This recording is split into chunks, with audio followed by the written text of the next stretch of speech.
Toute la ville de N'Djamena est sous contrôle.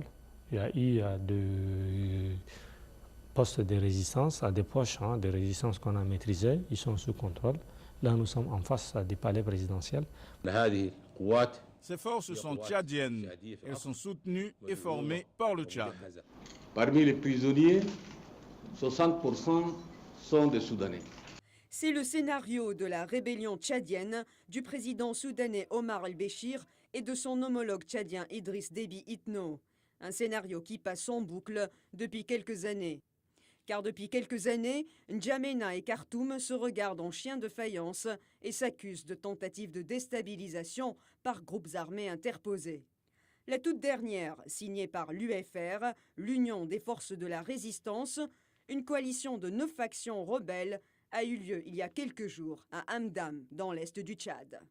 Résultat, plus de 200 morts et des dizaines de blessés, et les habituelles condamnations des États-Unis, de l'ONU et de l'Union africaine, laquelle ne cite pas nommément le Soudan. Khartoum dément encore toute implication au Tchad.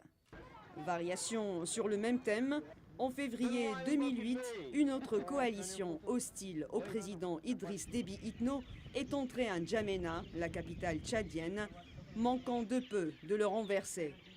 2 mois plus tard, le Soudan accusait son voisin d'avoir soutenu une attaque des rebelles du Darfour. Les coups de force entre le Tchad et le Soudan, il y en a eu, les lunes de miel aussi. En quelques années, les deux parties ont signé plusieurs accords, notamment à Sirte, à Riyad ou encore à Dakar. À chaque destination, les frères ennemis promettaient la réconciliation avant de menacer de rompre à nouveau leurs relations. Le énième accord a été conclu début mai à Doha, sous les auspices de l'émir du Qatar et de l'Union africaine. Il aura duré 48 heures, comme le déplore l'ambassadeur du Tchad à l'ONU, Mahamad Alami. Alors que l'encre de l'accord de Doha n'a même pas séché, le gouvernement tchadien dénonçait l'attitude agressive du régime de Khartoum, qui a lancé plusieurs colonnes armées à bord de 350 véhicules contre notre pays. Pour Djimé Adoum, coordonnateur de la commission indépendante pour le dialogue inclusif tchadien à Washington, les deux parties ne sont pas sincères. Il n'y a pas la mise en œuvre de ces différents outils. C'est-à-dire, on ne sait pas exactement, quand les accords sont signés, qu'est-ce qui se passe, qu'est-ce qui suit.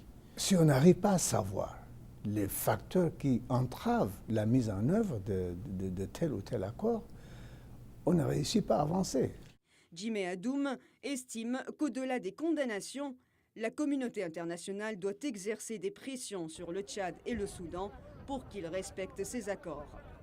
En attendant un engagement ferme de Khartoum et de N'Djamena, les affrontements à répétition dans l'est du Tchad, qui abrite déjà 250 000 réfugiés du Darfour, ont détruit, selon les humanitaires, tout espoir de retour de quelques 180 000 déplacés internes tchadiens dans leur village.